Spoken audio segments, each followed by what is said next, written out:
விஜய் ஆட்சிக்கு வந்து 3 நாள் ஆகுது. 717 மதுக்கடையை மூடியிருக்காரு.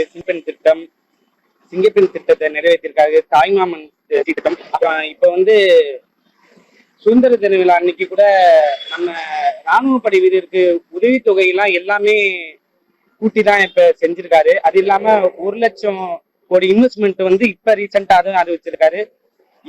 விஜய் ஆட்சிக்கு வந்து 3 நாள் தான் வந்து இதே போல ஆட்சி ஊழல் இல்லாத ஆட்சி செஞ்சா கண்டிப்பா அடுத்த முதல்வர் விஜய் தான். இன்னும் இந்த திட்டங்கள்லாம் வந்து சரியா இன்னும் செயல்படல, அதுக்கு அவகாசம் வேணும்னு சொல்றாரு. ஆனா இந்த மேட்டூர் அணைக்கு உள்ள தண்ணி காவிரி பிரச்சனை அது கொஞ்சம் முன்னிட்டு செய்ய மாட்டேங்கிறாரு. இது ஓரளவு பரவாயில்ல, இனிமே போக போக பார்த்தாதான் தெரியும் எப்படி இருக்கு. என்னென்ன செய்யணும்னு மக்களுக்கு உள்ள திட்டங்கள் செஞ்சா போதும். இந்த மாணவர்களுக்கெல்லாம் இலவசமா அவங்க படிப்பு தொகையெல்லாம் கொடுத்தா போதும். அப்புறம் விவசாயிகளுக்கு முன்னுரிமை கொடுக்கணும். அந்த விவசாயிக்கு ஒன்றும் லாபம் கிடையாது. அவங்களுக்கு என்ன செய்ய வேண்டிய மானியத்துல எல்லாம் வந்து கோரிக்கை. அப்புறம் இந்த அரசு ஊழியர்களோட பென்ஷன் திட்டத்தை வந்து அவர் வந்து மு.க. ஸ்டாலின் கொண்டு வந்தாரு. அது எல்லாமே இந்த ரத்து பண்ணிருப்பாங்க போல இருக்கு. அதுக்கு என்னன்னு பார்த்துட்டு இதெல்லாம் ஒரு செஞ்சா நல்லா இருக்கும். சிறப்பான ஆட்சி நல்ல முறையில் நடந்துட்டு இருக்கு. அதாவது திமுக ஆட்சியில 28,000 லட்சம் 28 லட்சம் தான் பண்ணாங்க.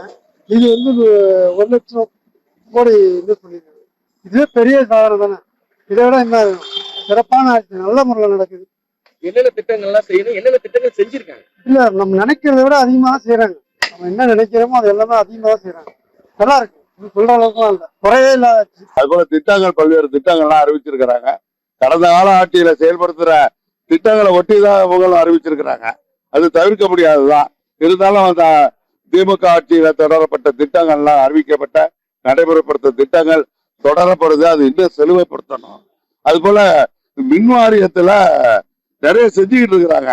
ஆனா மின்வெட்டு என்பது தொடர் கதையா தான் இருக்குது. இப்ப நேற்று கூட பாத்தீங்கன்னா காஞ்சிபுரத்துல அரசு தலைமை மருத்துவமனையில மின்சாரம் இல்லாம கடுமையா பாதிக்கப்பட்டிருக்காங்க. இந்த மாதிரி மின்வெட்டுக்கு ஒரு நிரந்தர தீர்வு காணணும்.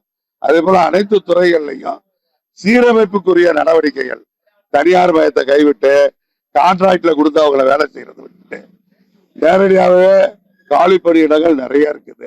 அரசு அலுவலகங்கள்ல, பொதுத்துறை அலுவலகங்கள்ல லட்சத்துக்கு மேற்பட்ட காலி பணியிடங்கள் இருக்கு. அவற்றை நேரடியாக நிரப்ப இந்த அரசு முன்வர வேண்டும்.